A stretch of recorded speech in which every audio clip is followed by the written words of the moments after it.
자, 오늘 문재인 후보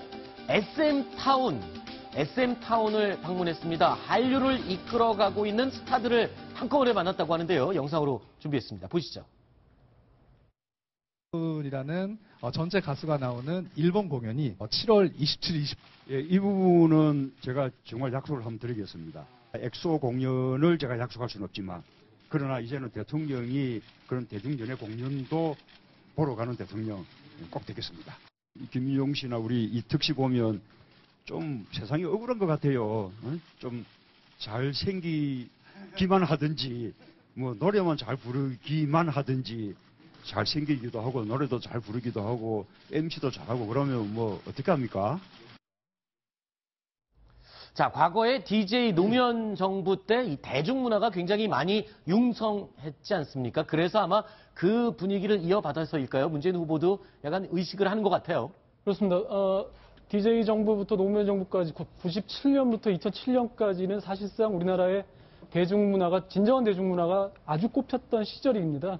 그래서 여러분들이 잘 아시는 이른바 기획사, 네. 방문한 SM 같은 기획사들이 본격적으로 이제 이른바 아이돌들을 키워내기 막 시작하던 그런 때인데요. 네.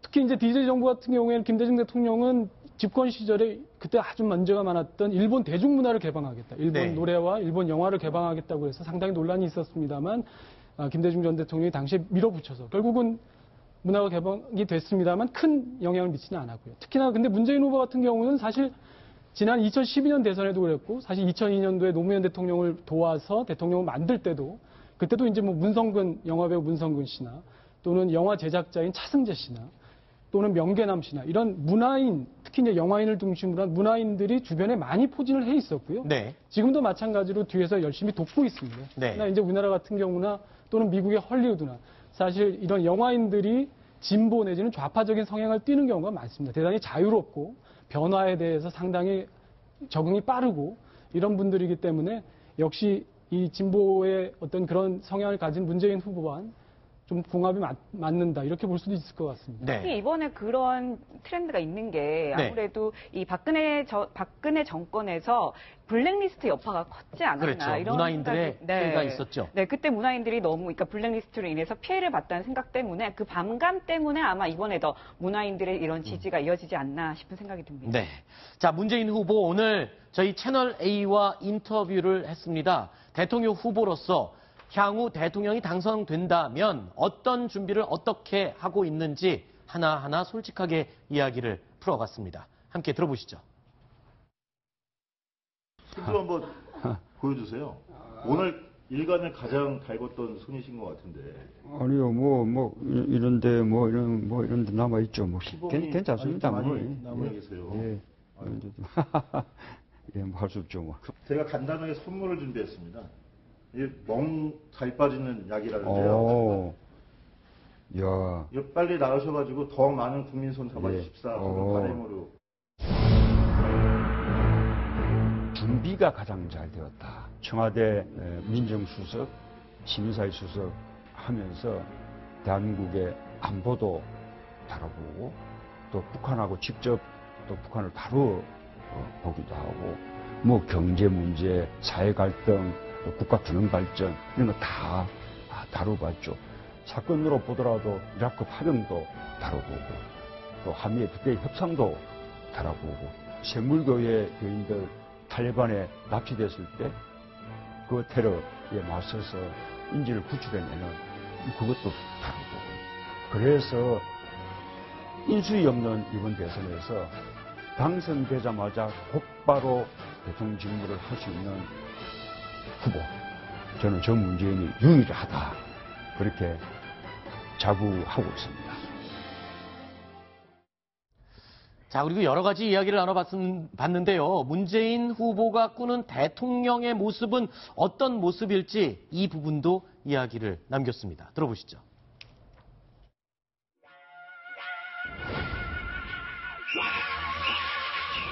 광화문 대통령 약속하셨는데 걱정들 많이 하죠. 뭐 경호 문제 또는 뭐 교통 문제 가능할까? 그런데 그렇지 않습니다.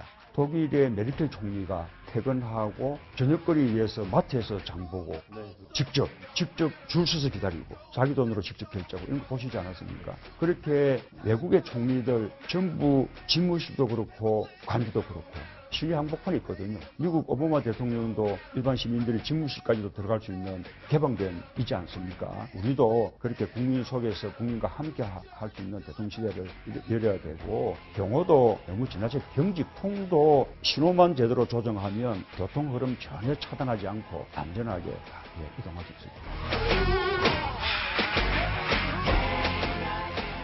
국민과 함께 했던 대통령, 국민과 함께 출근하고 국민과 함께 퇴근하고 시장에 들리기도 하고 시민들과 소주 한잔 나누기도 하고 또는 일가 중에도 또 광화문 광장에 나가서 대화 나누기도 하고 저는 더 나아가서는 광화문 대토론회, 국민 대토론회를 개최해서 대통령이 함께 토론회에 참여해서 국민들의 뜻을 국정에 반영하는 토론회 끝나시고 막걸리도 한잔 하실 거고 뒤풀이까지. 그러니까 그거 하시려면 고등학교 때 막걸리 드시고 정학당 하신 분 예.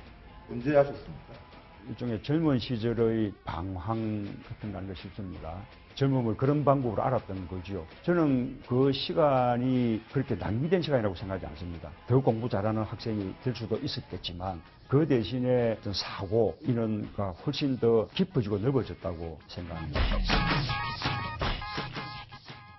자, 그렇다고 해서 지금 고등학생들이 술을 마셔도 된다. 이런 거는 절대 아니겠지요. 자, 그리고 지금 조금 전에 얘기할 때 메르켈 총리나 오바마 대통령이 서민들과 소탈하게 지내는 모습, 사실 우리 국민들도 굉장히 그 부분을 부러워하는 부분 아닙니까? 특히 오바마 대통령 같은 경우에는 백악관 그 청소 직원과 아침에 주먹을 맞대면서 인사를 나누는 사진, 뭐 이런 것들인데 이게 현실적으로 우리도 가능하다고 생각하세요? 가능할 겁니다. 지금 보니까 문재인 대통령이 이제 문재인 대통령 후보가 네. 아직 선거 중입니다. 네, 네, 아직, 네. 보니까 이제 지금 말씀을 들어보니까 청와대를 사실상 집무실로 쓰지 않겠다는 마음의 결심을 대단히 많이 굳힌 것 같아요. 네. 네, 그렇지 않고서는 지금 그 말한 그것들을 이루기는 사실상 불가능한 거거든요. 이미 집무실과 관저 자체가 잠자는 곳과 집무실이 한 곳에 저렇게 떨어져 있는 상황에서는 지금 말하는 저런 것들은 사실상 이루어질 수가 없는 거고요. 네. 그렇기 때문에 제가 볼 때는 지금 하는 말들은 청와대를 하여튼 옮기겠다 이런 네. 의지의 표현인 것 같습니다. 네, 알겠습니다. 자, 괜찮습니다. 너무 당황하신 것 같아요. 네, 뭐 그런 실수가 있을 수도 있는 거죠. 자, 그리고 손소 변호사께 묻겠습니다. 지금 네. 미국 타임지의 표지 모델로 문재인 후보가 소개됐다는데 어떤 네. 내용으로 소개됐습니까? 일단 아시아판입니다. 네. 네, 아시아판이고 아직 국제판은 아니고요. 문재인 후보에 대해서 네. 협상가로 번역할 수 있는 표현을 썼는데요. 아, 더 니고시에이터. 이게 협상가라는 뜻이죠? 네, 예, 예. 가장 가까운 뜻이 협상가인 것 같습니다. 네. 그러면서 밑에 작은 글씨로 되어 있는데요. 그 네. 부분을 좀 해석을 해보자면, 번역해보자면, 문재인 후보는 김정은을 뭐 다룰 수 있는 또는 김정은을 상대하려는 뭐 이런 나만의 지도자가 되고 싶어 한다라는 네. 그런 그 표제가 공개가 됐고요. 네. 아직 세부적인 내용은 이제 그 공개가 되지 않았습니다만, 네. 지금 시점에 타임지가 굳이 여러 후보 중에 문재인 후보에 대해서 특집 기사를 냈다, 표지로 선정했다라고 하는 점이 여러 가지 시사점을 우리에게 주는 것 같습니다. 그렇군요. 유력한 후보다라는 의미에서일 수도 있고 또 다른 여러 가지 의미가 있을 수도 있겠죠. 자, 박소영 기자. 네. 이 문재인 후보 말고 과거에 우리 실제 대통령들도 타임지에 여러 번 소개가 됐었죠. 어떤 내용들로 소개가 됐었죠? 네, 후보가 아닌 대통령들은 많이 이 표지 모델이 됐었습니다. 이승만 전 대통령부터 쭉 많은 대통령들, 박정희 전 대통령 쭉쭉 됐었는데요. 네. 자, 최근 거부터 보시면 바로 2004년 김대중 전 대통령 평화적 정권 교체를 2000년이요? 2000년 네, 4월이죠? 2000년 예. 4월에 평화적 정권 교체를 이뤘잖아요. 네. 그러면서 이렇게 표지 모델이 됐습니다. 자, 나만의 입법 선거가 그의 개혁을 위협할 수 있다라는 큰 실험이라는 제목 하에 이렇게 네. 표지를 장식을 했고요. 자, 이뿐만이 아니고 2003년에는 타임지에서 안녕 미스터 노라는 제목으로 네. 노무현 전 대통령, 당시 대통령이죠. 을 독점 인터뷰를 했습니다. 그러면서 네. 한국의 새로운 대통령 정책을 살펴본다 이렇게 얘기를 했고요. 네. 2012년 12월에는 박근혜 전 대통령이 대통령으로 당선된 직후에 이 독재자의 딸이란 제목으로 표지에 좋네요. 당선되기 전에 독재자의 딸이라는 제목으로 이렇게 모델이 됐습니다. 그렇군요. 자, 그리고 문재인 후보 진영을 지지하는 사람들이 속속 등장을 하고 있는데요. 특히 박근혜 전 대통령 정권에서 불이익을 받았다라고 생각을 하는 사람들이 문재인 후보를 지지하는 분들이 나타나고 있습니다. 특히 자, 황기철 전 해구참모총장이 바로 그 예인데요. 오늘 지지선언을 하면서 이런 얘기를 했습니다. 들어보시죠.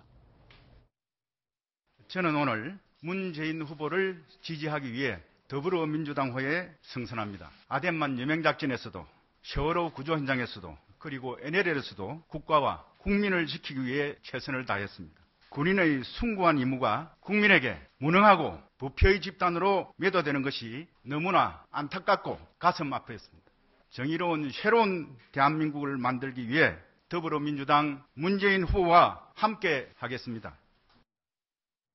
자, 황기철 전 해구참모총장 어떤 부분에서 전 정권에 불이익을 당했다고 얘기를 하는 겁니까? 네, 지금 보시면 간단하게 좀 먼저 설명을 드릴게요. 네. 황기철 전 총장 같은 경우에는 아덴만의 여면작전 아시죠? 바로 네, 유명하죠. 네, 3호 주얼리오 선장을 기억하실 텐데요. 그때 구출해낸 작전입니다. 그 네. 작전을 총지휘를 했던 아하. 인물입니다. 그리고요, 세월호 참사 당시에 군복위에 노란 리본을 달고 박근혜 전 대통령에게 보고를 해서 굉장히 화제가 됐던 인물이기도 합니다. 네. 그런데 지금 보시는 것처럼 수상 구조함이죠. 통영함과 관련해서 특정 업체에 유리하게 납품을 하게 해주게 하려고 보고서를 조작했다, 이런 혐의를 받고 기소가 됐습니다. 네. 결국 지난해 9월에 대법원에서 무죄 판결을 받아서 바로 명예회복을 했고요. 지난 1월에 보국 훈장 통일장을 수여를 받았습니다. 바로 이 부분 때문에 지난 네. 정권에서 탄압을 받았다, 이런 얘기가 나오는 겁니다.